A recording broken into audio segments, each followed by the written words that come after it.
నమస్తే. BRS party ఆవిర్భావం నేటికి 25 సంవత్సరాలు అవుతా ఉంది. ఈ నేపథ్యంలో మనం తెలంగాణ భవన్లోనూ మాట్లాడడం మనతో పాటు తెలంగాణ బీఆర్ఎస్ పార్టీ నాయకులను దూదుబేట్ల బాలాజీ యాదవ్ గారు. చెప్పండి అన్న, ఏం చెప్తారు? 25 సంవత్సరాలు కంప్లీట్ అయిపోయిన తెలంగాణ బీఆర్ఎస్ పార్టీ పెట్టి సో ఏం చెప్పదలుచుకోండి? ఇలా తెలంగాణ రాష్ట్రంలో కేసీఆర్ గారు పార్టీ ఆవిర్భావం ఎందుకోసం చేసినారు? తెలంగాణలో జరుగుతున్నటువంటి గత 60 సంవత్సరాలుగా దోపిడీకి కావచ్చు, అణచివేతకు కావచ్చు, రాజకీయంగా కావచ్చు, సామాజికంగా కావచ్చు, ఆర్థికంగా కావచ్చు, వెనుకబడ్డటువంటి తెలంగాణను ఇవాళ అగ్రగామిగా నిలపడం కోసం జరిగినటువంటి పోరాటమే తెలంగాణ పోరాటం. ఆ తెలంగాణ పోరాట జెండాను తొలిదశ కాలంలో విఫలమైనప్పటికీ మలదశలో మళ్ళీ జెండాను ఎత్తుకొని కేసీఆర్ గారి నాయకత్వంలో గులాబీ జెండా ఏదైతే ముందుకు సాగిందో అనేక మంది ప్రజలు, జర్నలిస్టులు కావచ్చు, న్యాయవాదులు కావచ్చు, విద్యార్థులు కావచ్చు, సబ్బండ వర్గాల ప్రజలు కావచ్చు, ఉద్యోగ సమాజం కావచ్చు, అందరూ పాల్గొని ఈ తెలంగాణ రాష్ట్రాన్ని సాధనలో కేసీఆర్ గారు ఒక దిక్సూచిగా పనిచేసిన సందర్భాన్ని గుర్తు చేస్తా ఉన్నాం. సాధించబడ్డ తెలంగాణ ఏమైంది? అభివృద్ధిలో మేటిగా నిలబడ్డది. ఇవాళ అన్ని రంగాల్లో, ఇలా తలసరి ఆదాయం నుంచి మొదలు పెడితే జిఎస్డి వరకు అన్ని రంగాల్లో సఫలం కాబడ్డ తెలంగాణను ఇవాళ విచ్ఛిన్నం చేస్తా ఉన్నటువంటి ఈ ద్రోహులను చూసి గుండె కలిసివేస్తుంది కేసీఆర్ గారికి. అందుకనే జగిత్యాల్లో మాట్లాడారు. ఏమని మాట్లాడారు? ఇవాళ కేసీఆర్ గారు చేసినటువంటి అభివృద్ధి ఏంది, ఇలా రేవంత్ రెడ్డి చేస్తున్న విచ్ఛిన్నం మీద అనే అంశాల పట్ల మాట్లాడాడు. కానీ రేవంత్ రెడ్డి ఏం మాట్లాడాడు? కేసీఆర్ గారు తిట్టడమే పరిపాటిగా మారింది ఇలా ఈ ముఖ్యమంత్రి గారికి. కాబట్టి మళ్ళా గులాబీ సైన్యము బీఆర్ఎస్ పార్టీ ఏ విధంగా పనిచేయాల్సిన అవసరం ఉంది, తెలంగాణ ప్రజలను ఎటువైపు పయనించాల్సిన అవసరం ఉంది, తెలంగాణలో ఎటువంటి రాజకీయాలు చేయాల్సిన అవసరం ఉంది అనే అంశం మీద ఇలా దిశానిర్దేశం చేయడం కోసమే 26వ వసంతంలోకి అడుగుపెట్టే బీఆర్ఎస్ పార్టీ శ్రేణులకు దిశానిర్దేశం చేయడం కోసం 2-3 గంటలకి మా అధినేత కేసీఆర్ గారు, మా మాజీ ముఖ్యమంత్రి కేసీఆర్ గారు రాబోతా ఉన్నారు. మా పార్టీ వర్కింగ్ ప్రెసిడెంట్ కేటీఆర్ గారు ఇప్పుడే జెండా ఆవిష్కరణ కార్యక్రమాన్ని నిర్వహించినారు. డెఫినెట్గా గులాబీ సైన్యం అంతా కూడా తెలంగాణ ప్రజలందరూ ఎదురు చూస్తూ ఉన్నారు. కేసీఆర్ గారు రేవంత్ రెడ్డి గారు మాట్లాడుతూ సో బీఆర్ఎస్ పార్టీని తెలంగాణ బొందబెట్టడమే మా లక్ష్యంగా ఉంటుంది, అలాగే వచ్చే రాబోయే ఎలక్షన్లో బీఆర్ఎస్ కేసీఆర్కి ప్రతిపక్ష హోదా కూడా లేకుండా చేస్తా ఖబర్దార్ అని చెప్పి ఈ విధంగా వ్యాఖ్యానించారు. ఏం చెప్తారు? గులాబీ జెండాను కథం చేద్దామన్నటువంటి రాజులు పోయినారు, రాజ్యాలు పోయినాయి. కానీ గులాబీ జెండా ఇక్కడ నిలబడేది కేసీఆర్ గారు ఇక్కడే ఉన్నాడు. 25 సంవత్సరాలు పూర్తి చేసుకుని 26 సంవత్సరాలు అవుతుంది. ఇటువంటి వెకిలి మాటలు, చిల్లర మాటలు, అల్పుడు మాటలు, అల్పుడెప్పుడు పలుకు ఆడంబరముగాను, సజ్జనుండు పలుకు సల్లగాను, కంచు మోగినట్టు కనకంబు మోగున విశ్వదాభిరామ ఇనురవేమ. ఈ వేమన శతకం చాలు రేవంత్ రెడ్డికి కేసీఆర్ పోలికకి నేను అంటా ఉన్నాను. నేను ఎందుకు మాట్లాడతారు అల్పుడు లెక్క? అల్పుడు లెక్క మాట్లాడితే అందలం ఎక్కవు రేవంత్ రెడ్డి గారు. అటువంటి మాటలు బంద్ చేసుకుంటే మంచిది. నీలాంటి వాళ్ళు అనేక మంది చరిత్రలో హీనులైపోయిండు. ఒక ఆయన మొత్తం కాలగర్భంలో కల్పస్తామన్న ఆయన ఎక్కడో పావురాల గుట్టలో పావురం అయిపోయిండు. కట్టెపట్టుకొని చూపించిన ఆయన ఎక్కడో ఆగమైపోయాడు ముఖ్యమంత్రి. కాబట్టి నీలాంటి వాళ్ళు ఎంతో మంది చరిత్ర చూసిన, తెలంగాణ చరిత్రలో చూసినాం. ఇంకా అటువంటి మాటలు బంద్ చేసుకుంటే మంచిది రేవంత్ రెడ్డి సూచన చేస్తా ఉన్నా. 2029లో నువ్వా నిన్న తెలుసుకుందాం, బీఆర్ఎస్ పట్ట కాంగ్రెసా రేవంత్ రెడ్డి కేసీఆర్ తెలుసుకుందాం. ఇలా మేము అవసరం లేదు బుద్ధి చెప్పాల్సిన అవసరం బీఆర్ఎస్ పార్టీ కాదు, ప్రజలే బుద్ధి చెప్తారు. ఇలా అభయస్థం పేరుతోటి తెలంగాణ ప్రజలకు శూన్యాస్తాన్ని చూపెడతా ఉన్నావు, శూన్యం చేతులతో ఉన్నటువంటి ఆ ప్రజలే నీ చెయ్యి నిరగొడతారని చెప్పి తెలియజేస్తా ఉన్నా. అంటే ఇటువైపు ఏమో మీరు వచ్చే ఎలక్షన్లో కావచ్చు బీఆర్ఎస్ వస్తుంది అధికారంలో మీరు అంటారు, కాంగ్రెస్ పార్టీ అధికారంలో వస్తుంది మేము అంటూ వారంటారు. కానీ టీఆర్ఎస్ తెలంగాణ రాష్ట్ర సేన కవిత గారి పార్టీ మేమే అధికారంలోకి వస్తామని చెప్పి వాళ్ళు అంటారు. అలాగే చాలా మొన్న రీసెంట్గా 5 జన్యాస్త్రాలు కూడా చెప్పారు. ఇవన్నీ కూడా చాలా మాట్లాడారు. ఏం చెప్తారు కవిత గారి? మాకు ముఖ్యమంత్రి కావడం కొత్త కాదు, గులాబీ జెండాకు అధికారం కొత్త కాదు. కానీ అణచబడుతున్నటువంటి తెలంగాణ ప్రజలకు ఇవాళ అధికారం కావాలి. ఇవాళ ప్రజలకు అనేక రకాల హామీలు ఇచ్చి వైఫల్యాలతో ముందుకు సాగుతున్న కాంగ్రెస్కు ఏదైతే ఇబ్బంది పెడతా ఉందో, దానికి వ్యతిరేకమైనటువంటి పరిపాలన కొనసాగిస్తుందో, ప్రజా వ్యతిరేక పరిపాలన ఉందో, దానికి అనుకూలమైన పరిపాలన ప్రజలకు రావాలని కోరుకుంటాం తప్ప మాకేదో ముఖ్యమంత్రి కావాలి, బీఆర్ఎస్ అధికారంలో కావాలని మా కోరిక కాదు వాస్తవానికి మేము చెప్పేది. కాబట్టి కేసీఆర్ గారు ఉన్నప్పుడు ఎటువంటి పరిపాలన ఉంది, ఈరోజు రేవంత్ రెడ్డి గారు ఈ 2.5 ఏళ్ల కాలంలో ఏం చేస్తూ ఉన్నారనే దాని మీదనే పోలిక చేస్తూ ఉన్నారు. ప్రజలు కూడా ఆలోచన చేస్తూ ఉన్నారు. కాబట్టి ఆ ప్రజలలో వచ్చినటువంటి వ్యతిరేకతనే రేపు బీఆర్ఎస్ పార్టీకి పట్టం కడతాను కూడా తప్ప మేమేదో అధికారం రావాలనే ఆలోచన కాదు. ఇలా ప్రజలు కోరుకుంటే మళ్ళీ చరిత్రలోకి మళ్ళీ అధికారం వస్తుంది. కానీ ఇలా ప్రజలకు వ్యతిరేకంగా పనిచేస్తారు కాబట్టి మీకు అధికారం కోల్పోతారు మీరు ఇలా. కాబట్టి 100% కేసీఆర్ గారు లేకపోవడం వల్ల తెలంగాణ ప్రజలు పడుతున్న బాధలు ఏందో చూస్తా ఉన్నారు ప్రజలు. ఇలా వృద్ధులకు సంబంధించినటువంటి పింఛన్ పెంచానన్ను పెన్షన్ పెంచలేదు, మహిళలకు ఇస్తాన 2500 ఇవ్వలేదు, విద్యార్థులకు ఇస్తానన్న నిరుద్యోగ భృతి ఇవ్వలేదు, ఇవాళ రైతులకు ఇస్తున్నటువంటి రైతు భరోసా కానీ కౌలు రైతులు ఆదుకునే అంశం రాలేవు.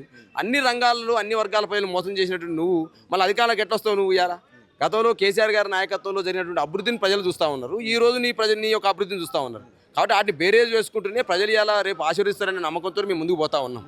కాబట్టి డెఫినెట్గా ప్రజా గొంతుకయ్యే గులాబీ జెండా ఉంటుంది. ప్రజల ఆకాంక్షల మేరకు కేసీఆర్ నాయకత్వం పనిచేస్తుంది. ఆ దిశగా మా యొక్క కార్యవర్గ సమావేశం దిశానిర్దేశం భావిస్తాం. అంటే తెలంగాణలో ప్రత్యామ్నాయ రాజకీయ పార్టీ అవసరం ఉంది. కాబట్టి 10 ఏళ్ళ బీఆర్ఎస్ పాలన చూసారు, 2 ఏళ్ళ కాంగ్రెస్ పాలన చూసారు. కాబట్టి నెక్స్ట్ తెలంగాణ అమ్మగా వస్తున్నా నేను అని చెప్పేసి కవిత గారు చెప్తాను. ఏ రాజకీయాలైనా ఏ ప్రత్యామ్నాయ రాజకీయాలైనా ప్రజల కోసమే పుడతాయి.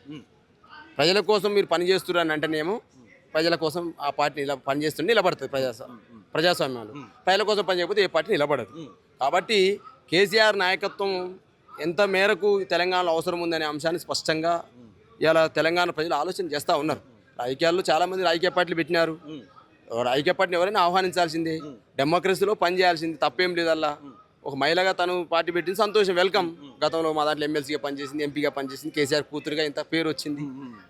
ఇలా ఒక పార్టీ పెట్టి బయటికి వెళ్దాం అనుకుంటారు, తప్పేం లేదు. కానీ పార్టీ పెట్టేటువంటి వాళ్ళు ఏం చేయాల్సింది, అధికార పక్షం చేస్తున్న వైఫల్యాల మీద మాట్లాడితే బాగుండనేది నా అభిప్రాయం ఉండే.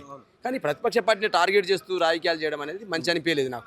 కానీ తండ్రి పైన అంటే కేసీఆర్ గతంలో ఉన్న కేసీఆర్ కాదు మరో మనిషి అయినా అని చెప్పేసి ఈ విధంగా వ్యాఖ్యలు చేయడం, అలాగే కేటీఆర్ గారికి అసలు ఏం తెలియదు ఆయనకి అని చెప్పి ఈ విధంగా వ్యాఖ్యలు చేయడం వారికే వదిలేస్తాం, మేము అన్ని మాట్లాడలేము. ప్రస్తుతం మనం తెలంగాణ భవన్లో ఉన్నాం. బీఆర్ఎస్ పార్టీ 25 సంవత్సరాలు పూర్తి చేసుకున్న సందర్భంగా రేపటి నుంచి 26 సంవత్సరంలో అడుగు పెట్టబోతున్న నేపథ్యంలో మాట్లాడడం మనతో పాటు ఉస్మాన్ యూనివర్సిటీ ఉద్యమ నాయకులు గెల్లు శ్రీనివాస్ గారు ఉన్నారు.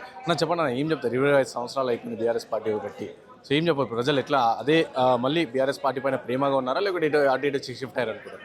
ఇవాళ అందరూ బీఆర్ఎస్ పార్టీ పట్ల ప్రేమ ఉన్న కూడా గ్రామాల్లో పూట గ్రామాన్ని ఇవాళ గులాబీ జెండా ఎగురవేయడానికి ఇవాళ ప్రజలందరూ కూడా స్వచ్ఛందంగా పాల్గొన్నారు. ప్రతి గ్రామంలో ఒక పండుగ వాతావరణంలో ఇవాళ బీఆర్ఎస్ పార్టీ ఆవిర్భావ దినోత్సవాలు ఇవాళ కొనసాగుతూ ఉన్నాయి. కేసీఆర్ గారి నాయకత్వం చాలా పటిష్టంగా ఉన్నది. ఇవాళ అన్ని వర్గాల ప్రజలు కూడా మళ్ళీ రేవంత్ రెడ్డి పోవాలి, కేసీఆర్ రావాలని చెప్పి వాళ్ళు కోరుకుంటా ఉన్నారు. కాబట్టి ఖచ్చితంగా ఎప్పుడు ఎన్నికలు పెట్టినా మళ్ళీ వచ్చేది బీఆర్ఎస్ పార్టీ. ఎందుకంటే తెలంగాణ ఉద్యమ సమయంలో సీమాంధ్ర ప్రాంత నాయకులు తెలంగాణ చేసిన అన్యాయం, నీళ్లలో నిధుల్లో నియామకాలు అన్యాయం గురైతే ఈ రాష్ట్రంలో ప్రజలందరూ అన్ని వర్గాల ప్రజలు పోరాటం చేశారు. కేసీఆర్ గారు ముఖ్యమంత్రి ఉన్నందులో ఎక్కడ కూడా పోరాటాలు లేవు. ఎందుకంటే కేసీఆర్ గారు ఆ సమస్యల పరిష్కారం కోసం చిత్తశుద్ధితో పనిచేసాను కాబట్టి ఆ సమస్యలు ఉత్పన్నం కావాలి. ఇవాళ ఉద్యోగాల పరిస్థితి జరిగింది, గ్రామాలకు నిధులు వచ్చినాయి, గ్రామాలన్నీ అభివృద్ధి జరిగినాయి, గ్రామాలకు కృష్ణా గోదావరి నదీ జలాలు వచ్చినాయి. కాబట్టి వ్యవసాయ రంగం స్థిరీకరించబడ్డది, వ్యవసాయ రంగం బాగుపడ్డది, పరిశ్రమలు ఇవాళ డెవలప్ అయినాయి. కాబట్టి ఉద్యోగ అవకాశాలు తెలంగాణలో పెరిగింది. ప్రైవేట్ ఉద్యోగాల అవకాశాలు తెలంగాణలో చాలా వచ్చినాయి. కానీ రేవంత్ రెడ్డి గారు వచ్చిన తర్వాత 2.5 సంవత్సరాల కాలంలో పూట ఇవాళ వారిచ్చిన హామీలు 2 లక్షల ప్రభుత్వ ఉద్యోగాలు భర్తీ చేస్తా అని చెప్పి రాహుల్ గాంధీ గారిని చిక్కడపల్లి లైబ్రరీ తీసుకొచ్చి హామీ ఇప్పించారు. ఇంతవరకు కనీసం 10,000 ఉద్యోగాలు కూడా రాష్ట్ర ఆర్థిక శాఖ నుంచి అనుమతి ఇవ్వని ప్రభుత్వం ఇవాళ రేవంత్ రెడ్డి గారి ప్రభుత్వం. తమ్ముడే చర్చకు రమ్మంటే కూడా ఇవాళ ఎవరు కూడా ముఖం చూంచలేదు. ఇవాళ సచివాలయానికి వెళ్ళి రేవంత్ రెడ్డి గారు రాష్ట్ర ఆర్థిక శాఖ మంత్రి బట్టి విక్రమార్క గారిని కలుద్దామంటే మొత్తం తన చాంబర్ చుట్టూ ఇవాళ పోలీసు వాళ్ళని పెట్టుకొని ఎవరిని కూడా దగ్గర రానియకుండా చూస్తూ ఉన్నాడు. ఇవాళ 8,000 కోట్ల రూపాయల ఫీజు బకాయిలు పెండింగ్లో ఉన్నాయి. ఇవాళ విద్యార్థులందరూ రోడ్ల మీద పడుతూ ఉన్నారు. కళాశాల యాజమాన్యాలన్నీ వాళ్ళ కాలేజీలన్నీ వాళ్ళు మూతేసుకునే పరిస్థితి వచ్చింది. వాళ్ళు సిక్ అవుతున్నాయి. వాళ్ళ అప్పులు తీసుకొచ్చి టీచర్లకు నాన్ టీచింగ్ సిబ్బందికి జీతాలు ఇవ్వలేక తెలంగాణ కాలేజీలను చితికిలా పడితే ఇవాళ ఆంధ్ర ప్రాంతం నుంచి అదేవిధంగా వేరే రాజస్థాన్ నుంచి వేరే రాష్ట్రాలకు వచ్చి వాళ్ళ విద్యాసంస్థలు పెడుతున్నారు. తెలంగాణ కాలేజీలు వాళ్ళు సిక్ అవుతున్నాయి. కాబట్టి ఈ కాలేజీలను కాపాడుకోవాలని చెప్పి తెలంగాణలో ఉద్యోగ అవకాశాలు కల్పించే కాలేజీలు కాపాడాలని చెప్పి ఎంప్లాయ్మెంట్ ఇచ్చే కాలేజీలు కాపాడుకోవాలనే ఉద్దేశంతో అదేవిధంగా రీఎంబర్స్మెంట్ బకాయిలను 8,000 కోట్ల రూపాయల పెండింగ్ను 14 లక్షల మంది విద్యార్థులకు బకాయిలు చెల్లించాలనే ఉద్దేశంతో బీఆర్ఎస్ ఆధ్వర్యంలో ఇవాళ రాష్ట్ర వ్యాప్తంగా అన్ని జిల్లా కలెక్టర్ల దగ్గర ఇవాళ ప్రజావాణిలో ఫిర్యాదు చేస్తూ ఉన్నారు మా విద్యార్థి నాయకులు. అంటే టీఆర్ఎస్ ఉన్నప్పుడు తెలంగాణ పార్టీ ఉద్యమ పార్టీగా ఉంది, ఇది బీఆర్ఎస్గా మారినాక తర్వాత ఇది తెలంగాణ ప్రజల పార్టీ కాదు, ఉద్యమ పార్టీ కాదని చెప్పి ఇటు బీజేపీ పార్టీ నాయకులు కాంగ్రెస్ పార్టీ నాయకులు చెప్తాను. ఇప్పుడు జాతీయ స్వభావంతో ఉన్నాం కానీ తెలంగాణ స్వభావాన్ని ఎక్కడ కోల్పోలేదు. మా పార్టీ పుట్టిందే తెలంగాణ కోసం కదా, 100% తెలంగాణ కోసం మేము పనిచేస్తాం. ఏమాత్రం అవకాశం ఉన్నది దేశం కోసం ఆలోచిస్తాం, తప్పేముండదల్లా.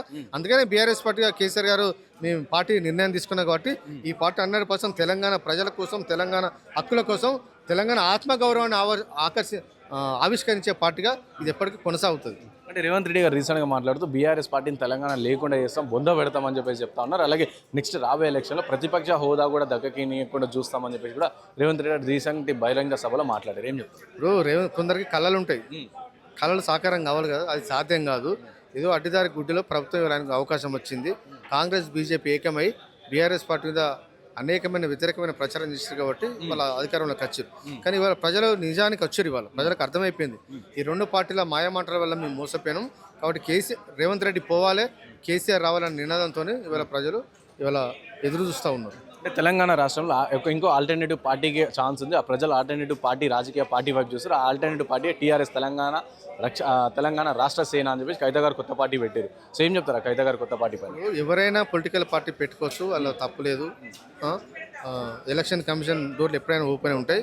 కానీ ప్రజల అభిప్రాయాలకు అనుకూలంగా ప్రజల మన్నలు పొందడం అనేది ఇంపార్టెంట్. ఇవాళ ప్రజల మన్నలు పొందిన పార్టీ ఇవాళ బీఆర్ఎస్ పార్టీ. ఇవాళ అన్ని వర్గాల ప్రజలు ఇవాళ తెలంగాణలో చిన్న చితక పార్టీలు అన్నీ కూడా ఇవాళ కేసీఆర్ గారి నాయకత్వాన్ని కోరుకుంటా ఉన్నారు. కేసీఆరే రావాలి, కేసీఆర్ ముఖ్యమంత్రి ఉన్నప్పుడే బాగుండని ఆలోచన ఇవాళ ప్రజలు భావిస్తున్నారు. కాబట్టి ఖచ్చితంగా మళ్ళీ బీఆర్ఎస్ పార్టీ అధికారంలోకి వస్తుంది. ఒకప్పటి కేసీఆర్ కాదు, ఇప్పుడు కేసీఆర్ మరమనిషి అని చెప్పేసి కవిత గారు తన తండ్రి పైన వ్యాఖ్యలు చేశారు. అలాగే కేటీఆర్ పైన కూడా మాట్లాడుతూ కేటీఆర్కి అసలు ఏమే తెలియదు అని చెప్పి వ్యాఖ్యానించారు. ఏం చెప్తారు? కేసీఆర్ గారు ఎప్పుడు మనసున్న మనిషే, తెలంగాణ ప్రజల పట్ల మనసున్న మనిషి కాబట్టి ఇవాళ ప్రజలందరినీ ఏకం చేసిండు. ఇవాళ తెలంగాణ రాష్ట్రం సాకారమైంది. ఇవాళ తెలంగాణ అభివృద్ధి జరిగింది. అదేవిధంగా రేపు భవిష్యత్తులో కూడా మళ్ళీ ఈ నిధులు నియామకాల మీద తెలంగాణ ప్రజలు మళ్ళీ పోరాటానికి సిద్ధమయ్యారు. కాబట్టి వాటన్నిటిని సఫలం కావాలంటే మళ్ళీ కేసీఆర్ రావాలి, కేసీఆర్ గారు ముఖ్యమంత్రి కావాలి. అన్ని వర్గాల ప్రజలు ఎవరైనా కూడా రేపు కేసీఆర్ గారి నాయకత్వాన్ని బలపరచాల్సిందే. రాజకీయ అస్తిత్వం ఉండాలంటే కూడా కేసీఆర్ గారి నాయకత్వాన్ని బలపరచాల్సిందే. Thank you.